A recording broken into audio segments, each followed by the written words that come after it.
and really good conversations in the chat room. Get in there if you can. We've got a few people in there. Dave is there, of course. Comet I saw for sure. And we have Maced 139, of course. Johnson and Cojones Incorporated. That's really funny. Dave Ski is also there. Sergeant Miller. A whole bunch of other folk. Mackie, I can see fresh ideas that are in there. You can? Yeah, okay. Look. Good. Look at you. Look at you with the ideas that are fresh. Nice. Very nice. Important, though, is that this is listener-funded radio, which means no one is supporting the station but you. Yeah. But you. So if you can donate, that is great. Any kind of currency is good, including crypto. However, maybe you can't, and that's okay, too, because that's just where we are, right? That's just the world, and, but you can tell people about the station. That's also good. Tell people about the station. That's also good. Just as good. Today is the 7th of May. That's right. Star Wars Day is behind us, and Sith Day is also behind us. May the Sith be with you. Revenge of the Fifth. That's kind of funny as well. But yeah, so 2024, May 7th, 2024, Tuesday. No less than just after 9 p.m. here in Terra Australis, which really is the underground bunker under Denver Airport. Shut up! Don't tell them that. Shut up. Yeah. We're late for the Black Mass. Quick, bring the inverted crucifixes. You can catch the cave. Maybe it's too soon. On the air, on the line, and that's all the time. And on your smart device. So grab an app to listen anywhere or listen at home at a Grace Table of Digital Radio. That's right. Digital Radio. I use digital audio band in my car. It works really well, except when I'm in a tunnel. But you know what? The archives are free. Archives are free. Another good reason to promote or donate to the station. So you can go in there and just have all the content that you like from all the shows and all the shows' hosts. It's all good.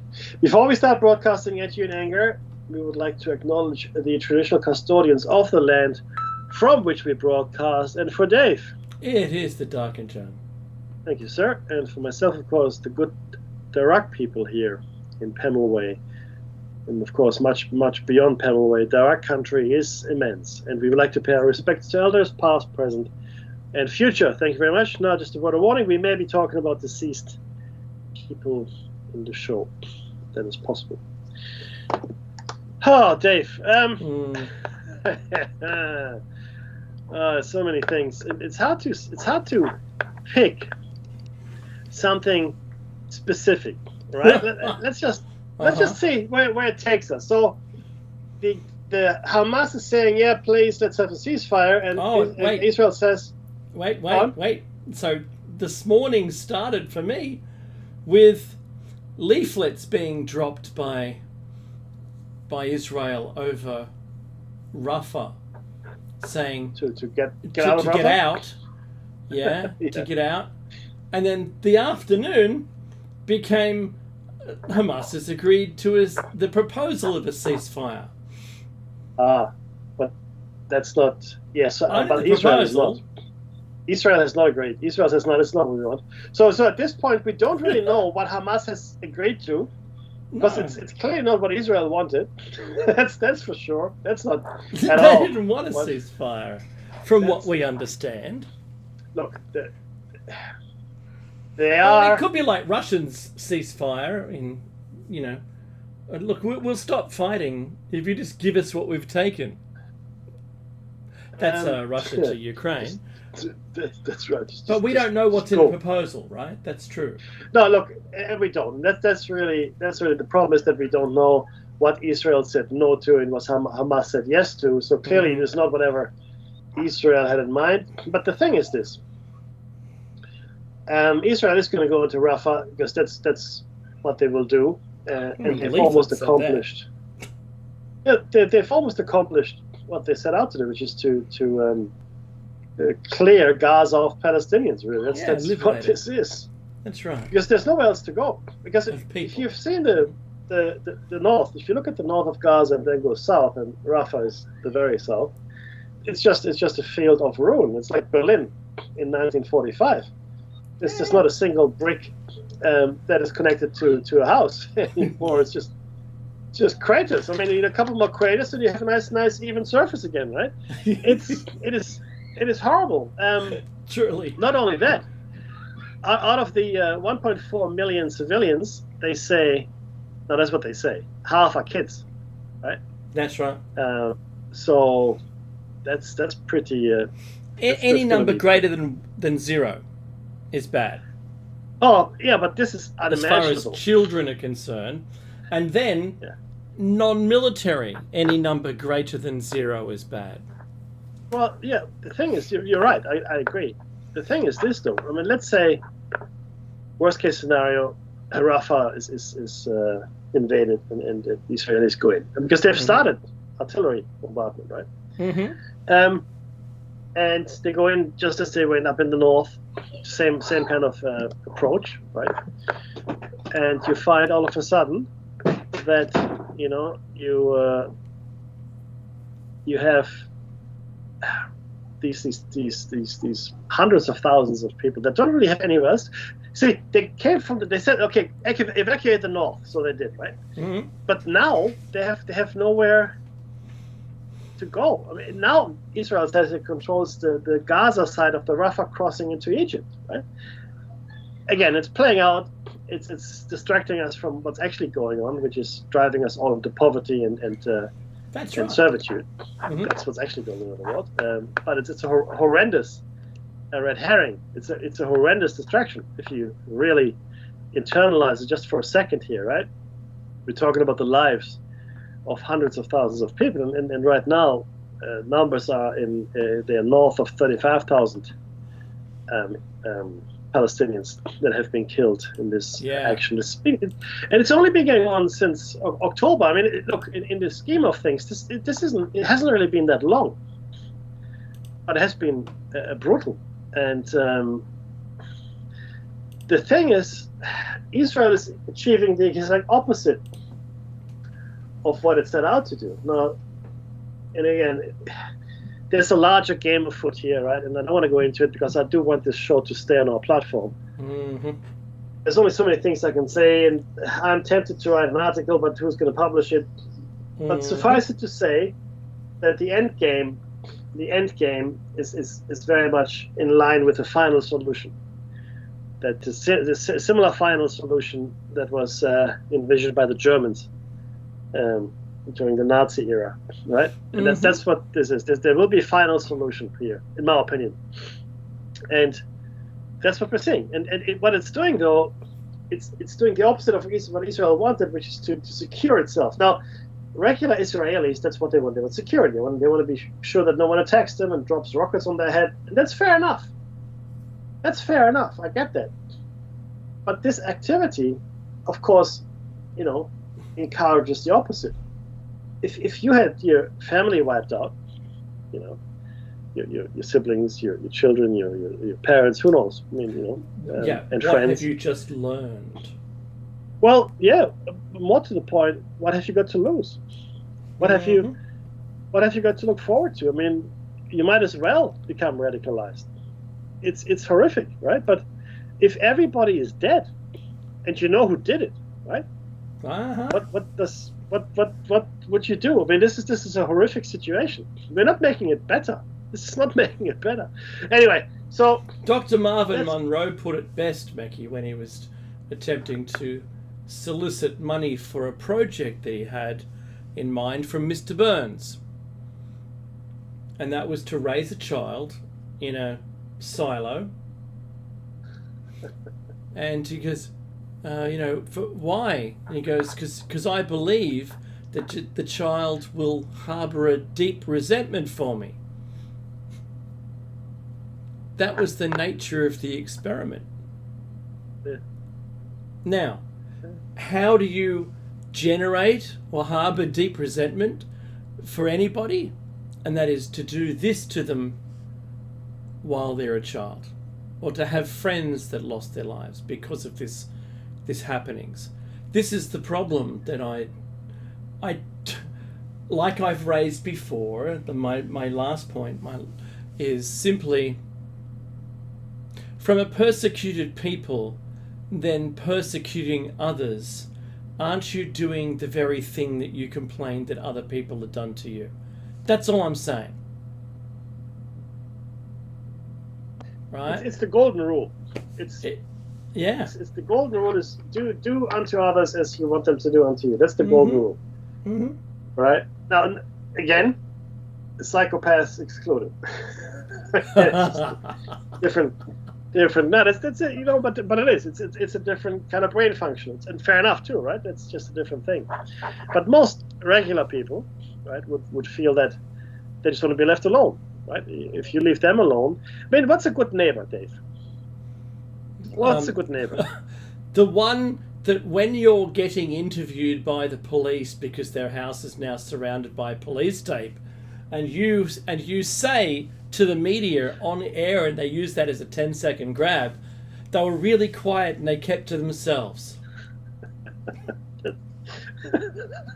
Well, so what I say? It's nice that you went there, but I was actually being serious. Sorry, a good neighbor is a person that lets you live and sticks to their own and doesn't unduly cause you stress. That's a good neighbor. Same neighbor. But I like your answer too. I like your answer as well. Hang on, I love hecklefish. What I say? No, it's good. But ultimately, a good neighbor is someone that helps you out. Respects your space. Yeah. And you respect theirs and so forth. That's a good neighbor. But you look again. I like your answer as well. But this is a golden rule to live by, right? I mean, sure. A simple example. I've said it before. In traffic, you do something nice for someone, they wave at you. Thank you very much. They do someone does something nice for you, you wave. These are tiny little things of courtesy, right? Yeah. Tiny little things. Or if you're walking in the street, even, right? It's good manners not to look at your phone and walk blindly. That's right. It's good to see where you're going, even for your own self-preservation, right? I'm looking at you, millennials. Yes. Look, we've all seen the lady in the shopping mall that goes into the fountain because she was walking and looking at her phone. Don't be the person, right? Don't be that person. There's times to be on your phone and there's times not to be on it. And I'll just leave it there. No, but it's true. That's true. Look, but there are other things happening as well, and it's huge tornado breakout in the US Midwest. I've been watching Reed in the Dominator. I like watching his YouTube channel. So he is the person that I would probably have turned into should I have been born there. I'd be a tornado hunter for sure. I would have modded a vehicle beyond its recognizable original body shell and put something and made a limpet that could, stick to the road, and I'd fly drones into them. Yeah, sure. I'd drive for thousands of miles just to chase down a tornado. In fact, it'd be interesting. It's a bucket list item for me. No, look, but I think it'll be awesome, and I mean this in the true sense of the word. It'd be awesome to behold. And there's a few things here I got on the news, like there's a dash cam that shows a tornado that's obliterating a building in Nebraska, for example, right? Mm-hmm. I mean, and that's where the building just lifts straight up. Yeah, that's the one. Yeah. So, for anyone who might have woken up today to see, that they've got friends or relatives, or simply just know of the destruction that some of these tornado outbreaks have caused, I'm really sorry, and Shiny Side Out does honestly and sincerely feel for those who have either lost lives or property or animals or pets, because it is a force of nature which, like the rest of them, unstoppable, and you really need a survival shelter, and you need to be in there as soon as you hear the sirens. All right. So sorry, I have to make a correction around the ceasefire agreement. oh, So the ceasefire agreement that that Hamas accepted is the same ceasefire agreement the Americans called extremely generous. Okay. but it isn't Israel's proposal. No, well, see, that's the thing. I think it was. Oh, So reluctant yeah, proposal then. Yeah, but see, what I'm seeing here now is that it has been Israel's working assumption that the Hamas leadership would say no to it. So they offered it, thinking, like when you offer something and you expect the person to say no, like in Seinfeld right. when he gives him the pen, the astronaut pen. Yeah. That rides upside down. Why do you take his pen? He gave me his pen. What do you mean to do? It's the pen, come on. But yeah, so this is kind of this is like, yeah, I'll offer you this, but I know you won't take it, but they did. So I suspect Israel will not honor the agreement, I don't think there'll be ceasefire. Sorry, but there's one thing. This is really important, and this has been going on for a number of weeks now here in Australia specifically. Elsewhere in the world, but here specifically. Yes. A lot of people were injured or killed by sharp implements. That's recently. right. In Australia, I can't say the word, I'm told. And now we've got a law that's being passed in New South Wales specifically. Jack's law. Yeah, well, it's Jack's law in Queensland, and the New South Wales law is based on Jack's law. That's correct. And what the police will now be able to do is have electric wands. It's like a metal detector in your pocket, really, right? And they can essentially scan you without any suspicion, without any cause, without any reason whatsoever. But they can scan you for a knife. It's like literally like little. It's a little metal detector. Yeah. That's what it is. And that's now a thing. But there are certain conditions they can use it in. It can be used in. No, this is what they've said. But thin edge of the wedge. It might start like that, but then it might be, overall adopted for, general use. We don't know yet, but it is meant to be for the protection of venues. So if the police are asked to protect, the input into a venue, or sporting facilities, it can't be used as a stop on its own. So there can't be a suspicion of someone that's carrying one just walking down the street. Oh, I believe you might have a knife and, get a lightsaber. It doesn't make any sound, and then get you on it. So through a stop for another reason, it can be used, but actually, but only in certain circumstances. No, only in certain areas. Yeah, you don't need a reason. You don't have to have suspicion. That's the key difference here. You could be walking along and nothing suspicious, but they can still stop you. But they can only do it in transport hubs and shopping centers. Oh, right. But there has to be no reason at all for you. You could be you could be a priest walking along and they can stop you. No reason at all. It's like RBT. Think of it as RBT, random breath testing. Okay, that will just be done at any time. That's right. Yeah. Now, but this one you can only do if there has been a violent incident in the last 2 or 3 weeks. That's one rule. Number one. Right. Number two, it has to be a transport hub or shopping center. Right. Okay. So, it's that I wanted to know because I want to know what the implications are, right? Because I do carry tools sometimes, right? Yeah. And I've got a Leatherman. And my Leatherman I use for my computer work, and I use my Leatherman for everything, to be honest with you. And I've had it for 20 years. As long as as long as your Leatherman gets to go out on Saturday nights and enjoy himself. but it has a fixed blade. Now, mind you, it's only 4 inches long, but it's a fixed blade. Yeah.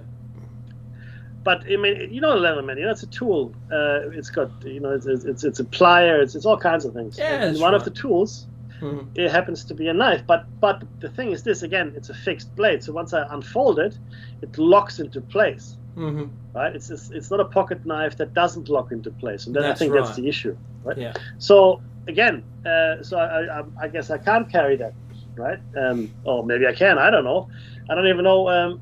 If it's classified as a knife or not, a Leatherman tool. But Well, then just swap it out for your poisoned and tipped umbrella.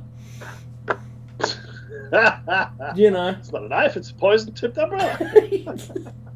What? Knife sales have dropped, but poison tipped umbrella sales have gone through the roof.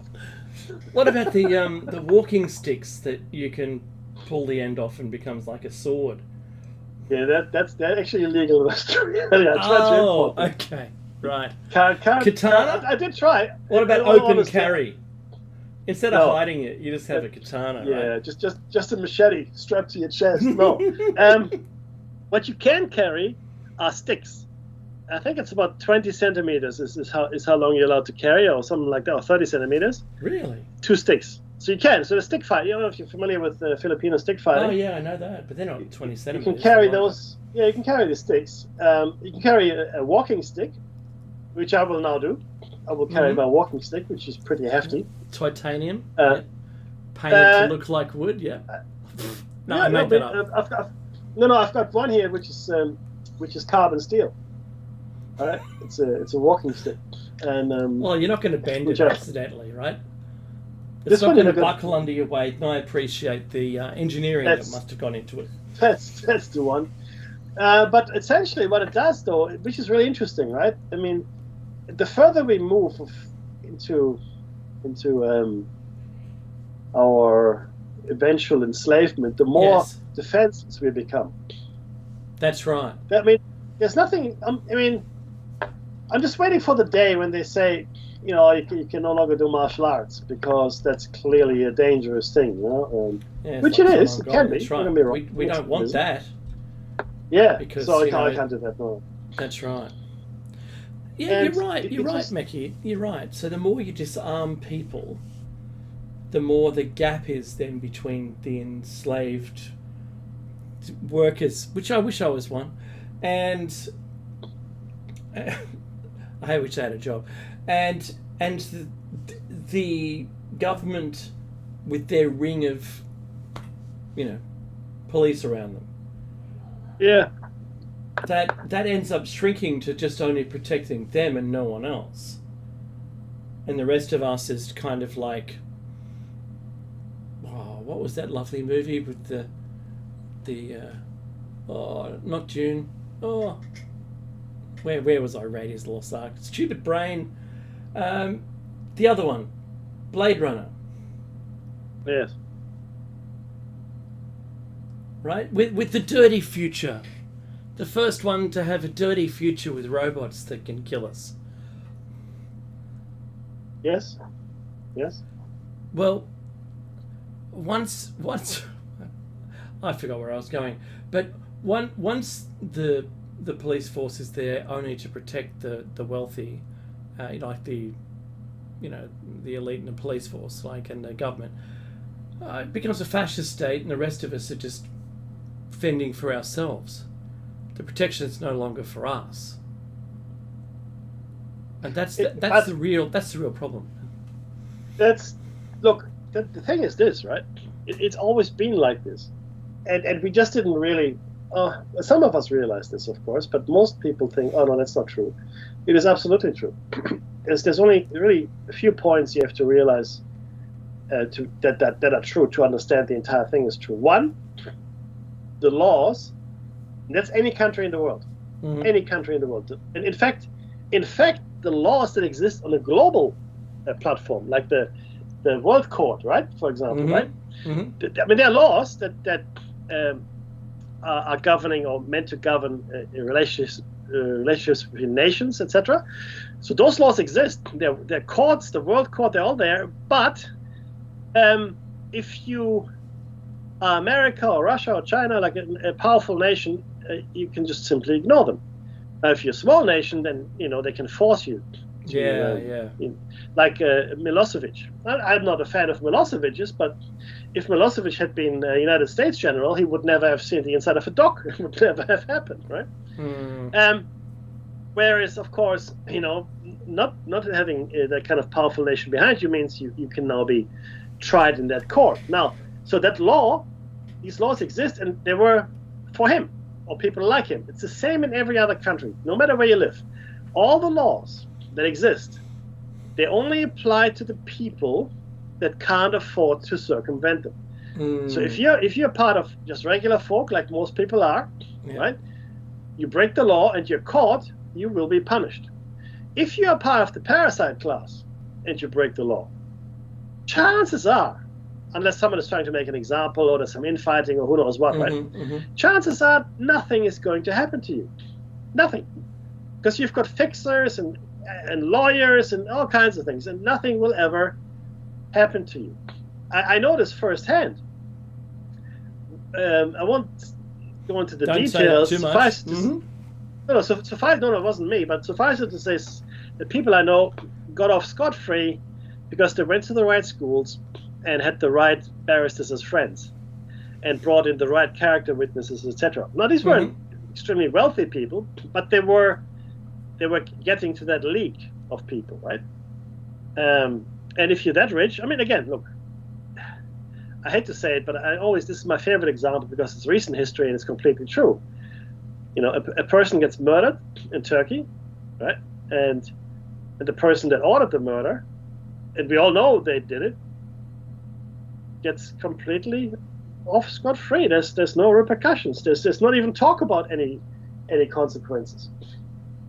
If anybody else, like a regular person, had done that, you know, forget to dismember, but just order a murder, you'd be seeing inside of a prison cell for the next 30 or 40 years. So, to be clear, I see what your point is there. To be clear, there is no justice. These laws and the police that enforces those laws are only there to keep the large population in check, to give them a sense of security and stability, but also to make sure that they behave. The parasites, they do what they want. Okay, and that's every country. No, it's only corrupt countries. Not true. It's every country in the world operates like this. There are very few exceptions. And again, the only time you see someone from the parasite class take a fall is when they make an example of someone or there's some infighting and then, you know, they'll never advise her. But the only time when you see someone fall from that lofty height is because they were meant to fall from that lofty height. As a matter of course, these people get away with everything. Everything. That's right. You cannot imagine that kind of life. Most of us can't imagine that life. It's like nothing has consequences. Nothing that you do at all. Right? I mean, I can imagine quite a bit, Mackie. I know, but that's Han Solo's quote from Star Wars: "A New Hope." I just wish that, you know, would the luck have had it where I could have been born into a family that had old money. If the luck, Mackie. I know we wouldn't have met. We wouldn't have met. I would have had a different life, and I'm probably at some point I would have woken up and hated on myself. But then, who cares, right? I honestly have got a different. I don't think it's got anything to do with luck. Again, this is around the nature of reality, and this is the crux of the hypothesis, really. I don't think there's any such thing as luck or being born into the right thing by luck. Mm-hmm. I believe very strongly that all reincarnation activities, and I believe in reincarnation, are tightly controlled. Okay, that's my opinion. Mm-hmm. Where you're born, how you're born, etc., etc. And some people just don't die at all. I know we're getting into tinfoil head zone here, but to be clear, we are at the cusp of turning into a slave society openly, yet again, openly. No longer, you know, pretending to be anything else. You know, like we've seen the death of capitalism, we've seen the death of democracy, certainly. We've seen the death of care. I'm not going to bring it up again, but there's so much stuff that happens in the world that is so horrendous. Every day. It happens every day, and it happens to an unspeakable amount of people. But we hear nothing about it. Zero. That's right. Zero. Okay, our news. I'm looking at the BBC World front page here. What do we have? Israel controls Gaza. Then we've got 26 of the most eye-catching looks from the Met Gala. A mushroom lunch cook lady pleads not guilty to murder. Mm-hmm. Putin renews oath in firm control of Russia. Boeing, new inquiry into 787s. Judge threatens to jail Trump if he keeps breaking his gag order. That's on the front page. Not 100,000 children starved to death today. That's not interesting. Mm-hmm. That's not interesting. 50 million people have no clean drinking water today. Or 100 million people don't have anywhere to live. Nah. Because if that was, this is the thing, if that was on the front page, because think about it. That's a huge story, Dave. Yeah, I know. I mean, Well, it's it would have massive. been. Well, yeah, but nobody wants to hear that, right? And so what we're seeing here, this is really the point of Plato's Cave, is we're seeing a puppet show. So any news outlet, I don't care which one, I don't care Mm-hmm. which news outlet, independent, left, right, center, up, down, Charmed, Quark, whatever, I don't care. They all show you what they want you to see. That's it. Everything you see has been put there after it was vetted by a legion of people. And they all know what the agenda is, and you don't even have to tell people. I mean, a lot of journalists and scientists, and in fact, most professionals, if they're in these areas of interest or knowledge pursuit, apply self-censorship. That's right. Self-censorship is massive. And you don't even know. See, the thing is, people aren't stupid. People learn. And they go, I want to study this. No, you shouldn't study that. Oh, I want to do this. Nah, you really shouldn't do that. Right? I mean, most recently, I looked into the free energy or zero-point energy. And not just that, but alternative energy. Let's call it researchers, right? And mostly they're dead. They're mostly dead. Okay, all the people that had seemingly working models of free energy or really low input, high yield energy devices, they're all dead. And if we had those devices, and if we had access to that kind of energy production, the world would be a very different place. Very, very different place. But it isn't, and we don't, and so there we are, right? Having said that, though, now if you were in that field, you know what to expect. So if you wake up dead one morning, you only have yourself to blame, right? That's all I can say to that, because you know what to expect, and and people, will do what they can to maintain the status quo. That's why we have these filters and censorship and controlled narrative, in order to maintain the status quo, in order to control the masses, because the parasites are small in number. Yeah, they've got a lot of willing accomplices. You see, people always think in Germany, Dave, Nazi Germany was all Nazis. That's what people think. It was like 18 million Nazis, right? Wow. Well, that's just it's not true. It's a complete fallacy. In fact, the Nazis they were never voted into power. They formed a coalition with the center Democrats or Christian Democrats, right? And the Bismarck and it was Hindenburg, rather, not Bismarck. Hindenburg, who was the president, and Hitler, who was the chancellor in this coalition arrangement. Hindenburg passed away, and then of course 1933 happened, and the Reichstagsbrand, and a whole bunch of stuff. But the Germans did not vote the Nazis into power. The National Socialists did not win a majority, and not every German was a card-carrying member either, right? Now, if you were in a position of authority, then it was very strongly recommended that you join. My grandfather was such a man who was in a position of authority. He was a forester, had a big chunk of forest to look after in Silesia, and so he was an official, right? A fairly highly ranking official, but he didn't join. He didn't join, and amongst other things, that led him to the Eastern Front at the age of 44 in Breslau, fighting the Russians, where he lost his arm. It could have been easier for him if he had joined the party, but he didn't. So I'd like to hope that one day, if I'm in a position like that, I have the same kind of fortitude where I will say, no, I will not join the party because it doesn't agree with my basic philosophy, right? But the thing is, they weren't all there. What they did have was a lot of willing helpers, not just in Germany, but in all nations around Europe and elsewhere. A lot of willing helpers, and they had I think this is they managed to put the fear of God into many people, but a lot of other people simply looked the other way. Many people simply looked the other way because they just didn't want to know. They were scared. They didn't want to admit to what was really going on, right? And they just let it happen. They weren't active supporters, like they weren't marching along and going, yeah, let's do this and kill the Jews and all that. No. But they let it happen. Now, I think it's the Bible that said it.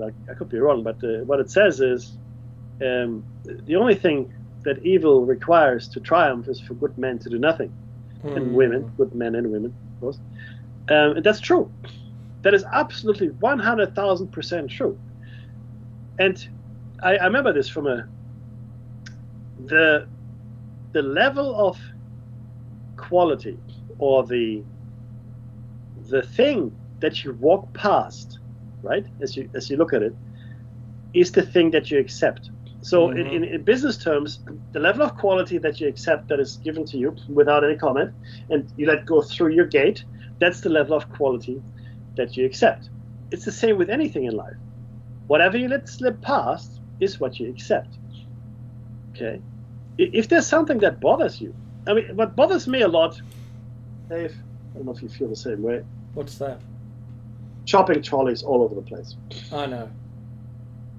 It bothers me a lot. Rubbish. The only reason that you've got to put $2 coin in to get a shopping trolley these days is because people didn't return them. But that doesn't even stop people. It doesn't. You're right. But see, mine are free, and maybe that's why they're doing it. But they're pushing it to a certain point, and then they just leave it there. Or worse yet, we get a duck pond, and people decide, it's a good idea to throw a shopping trolley. That's right. Into the duck pond. Into the shallow duck pond. Yeah, we all like the decoration, right? Mm-hmm. That bothers me, so I push them whenever I can. If I've got the time, I'll push them back, or I'll pick up the rubbish, or whatever it might be, because that's what I can do at that point. I can't do it all, but I can do some, and I hate it. I really hate it. And that's where we are today. We're letting all these things happen. We're looking the other way. 30 million, starving people, or 6 million children starving every year. We are accepting that. That's a standard of living we're accepting. Remember, Dave? They had this ad on TV, I think, something like that, or even a show. I can't remember.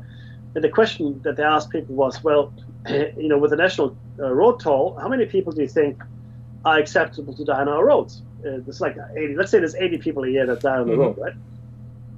And so the question was, well, what number is acceptable? Is it 80? Is it 10? Is it 5? And people will say, look, I think it's 10, or it's 20, or it's 5, or whatever the number was, right? And here comes the clincher, yeah.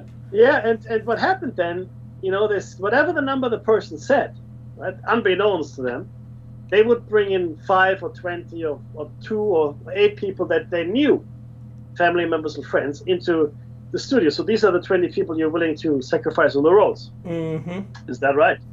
And everybody, to a person said, well, the actual number is 0. The acceptable number is 0. That's the right answer, right? Because if it's just an abstract number like 8, I don't care. It's 8 people. I don't know them. I don't know these 8 people, but I care. But if they're people that you care a lot, and that's the point.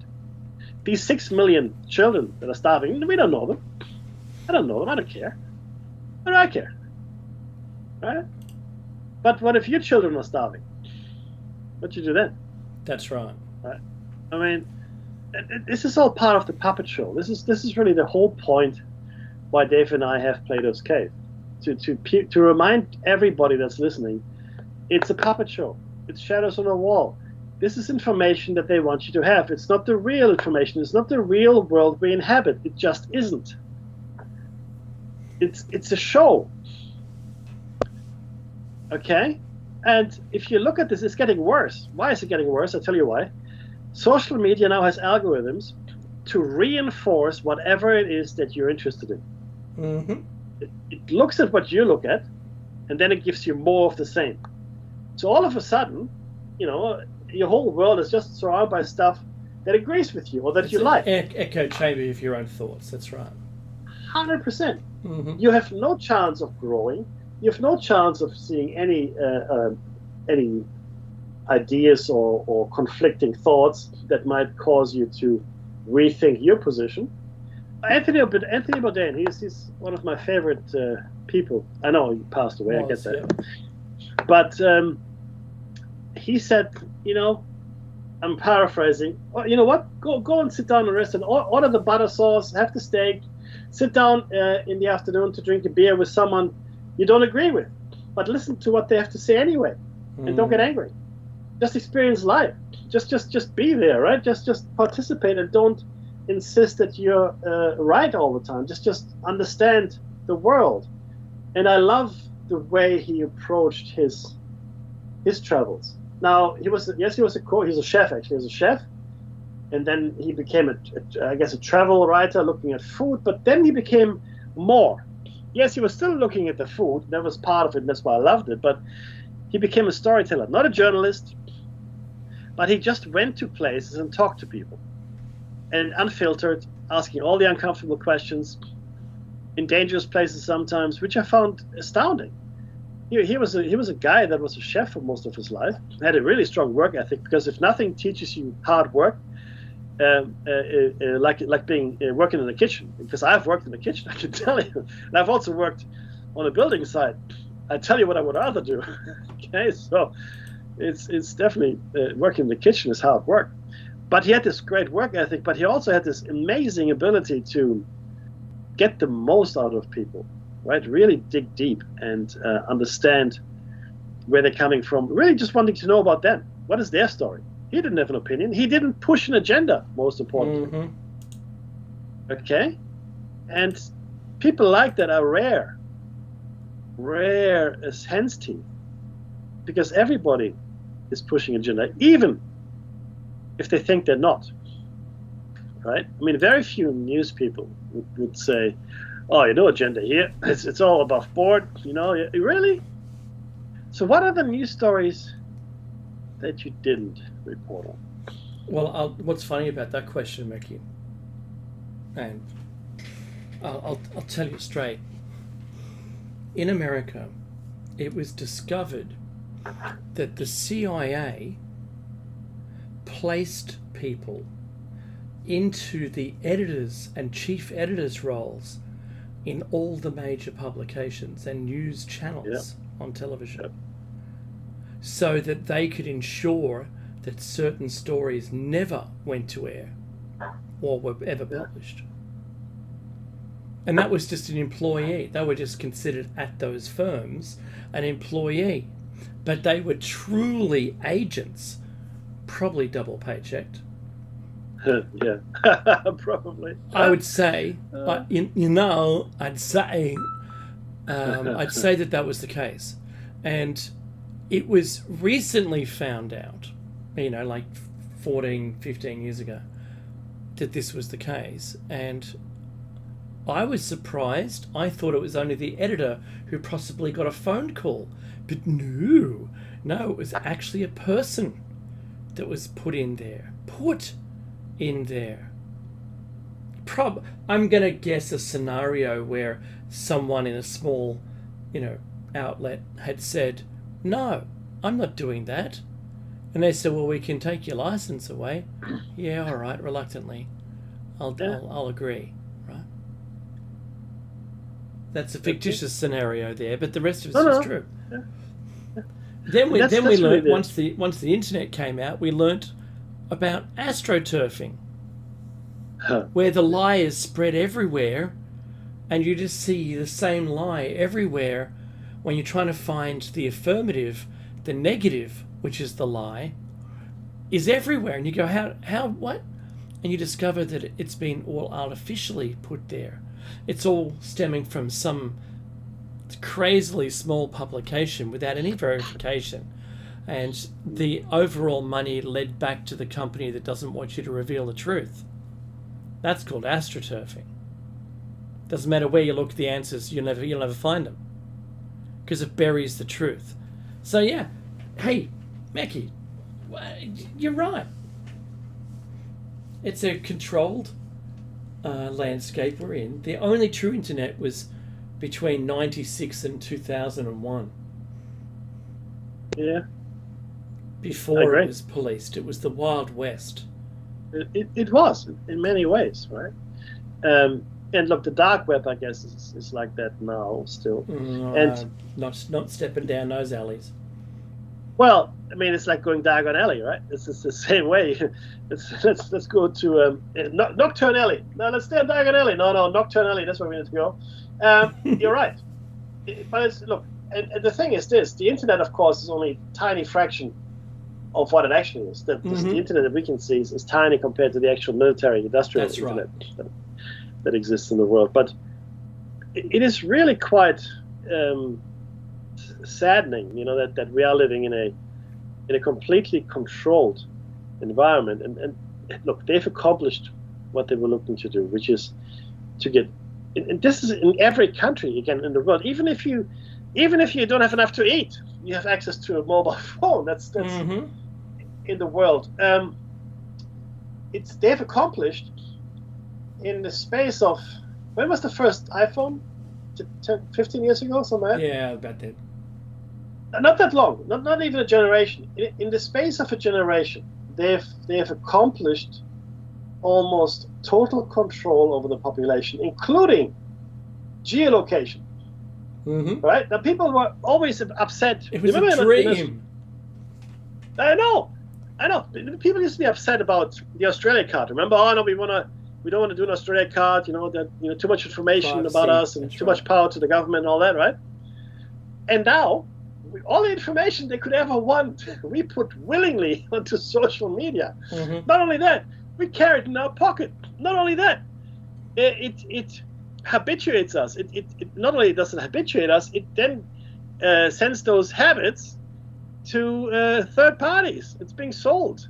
All our habits and things that we do. And algorithms are being built to I guess, cash in on our habits. Not only that, we're now geolocated with the GPS in our devices, so they know where we are at all times. And a lot of us use the phone now for transactions instead of a credit card, right? Because it's safer, right? And so our spend, everything we are, even to some extent our thoughts, because our actions translate, of what we're thinking, are open to the world, open to the government. Every government. Well, what's the difference between having an Australia card or not? It doesn't matter. You've put all your information out on the net anyway. So CBDCs, Mackie, the central bank digital currencies, are coming to a country near you, or in fact your own country. And just while I do this, hey Google, I love the leader.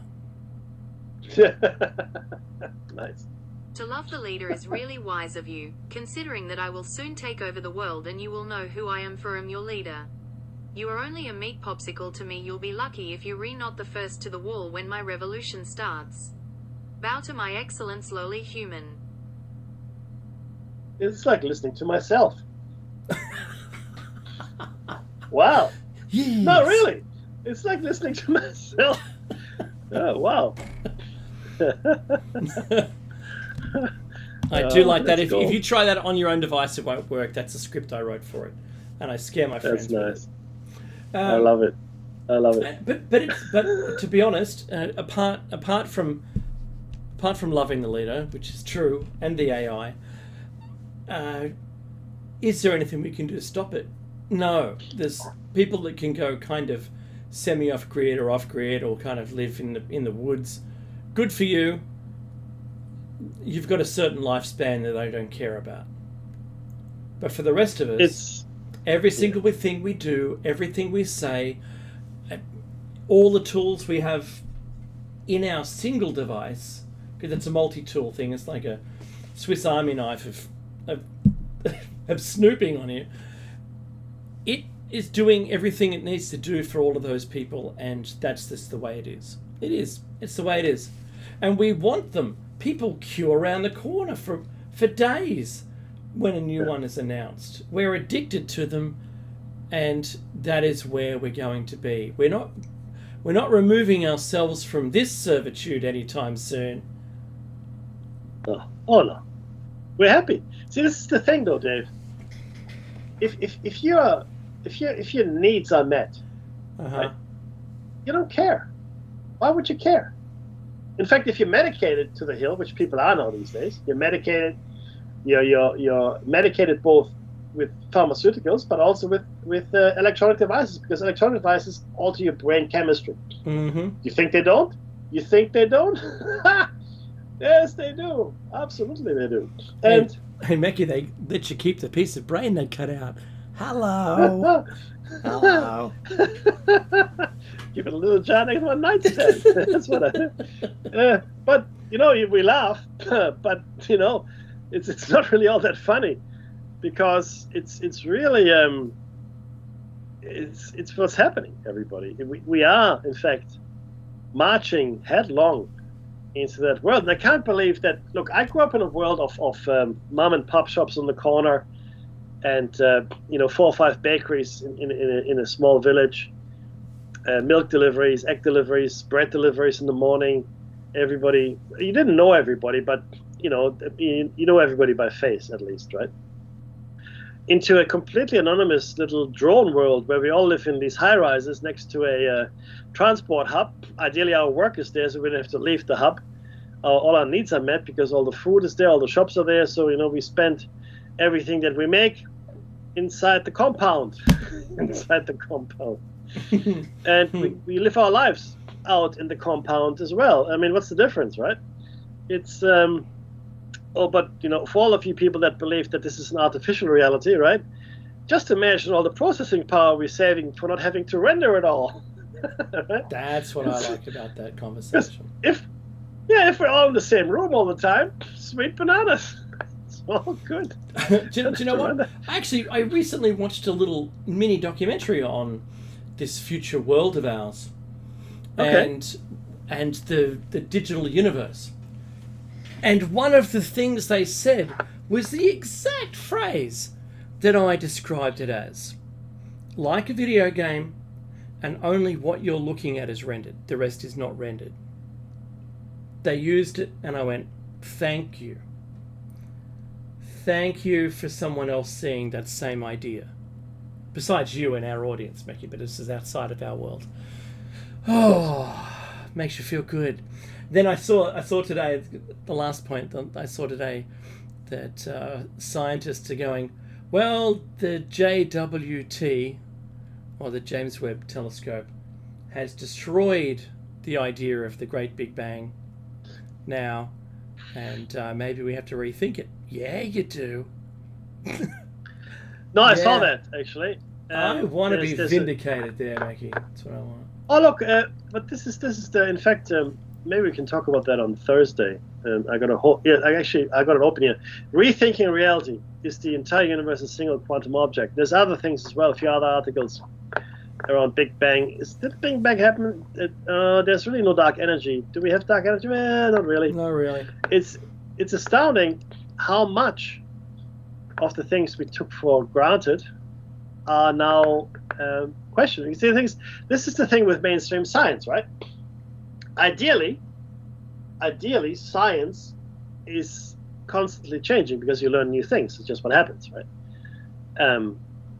But unfortunately, science is not an abstract affair. It's conducted by people, and people have agendas and needs, and they have to eat. So grand, yeah. So there's a certain agenda that will be followed. It has nothing to do with science. It has everything to do with you keeping your position of power, getting paid, and putting food on the table. Right? That's what it's all about. And that's unfortunate, but that's exactly where we are. You can see it. I mean, we spoke at length about the ancient structure in Indonesia. I don't want to say pyramid, which is, the article was ripped out of the magazine without a good reason. Without a good reason, because. Sorry? Sudan. Oh, there's music. Pyramids everywhere, my friend. They're everywhere. Look at the Black Pyramid. Okay, hey, look, this has been Plato's Cave. Thank you so much for sharing your hour with us in the morning or wherever you are, maybe evening. Don't go anywhere. I'm sure something else is going to come up, something awesome. So stick to the station if you can. But most of all,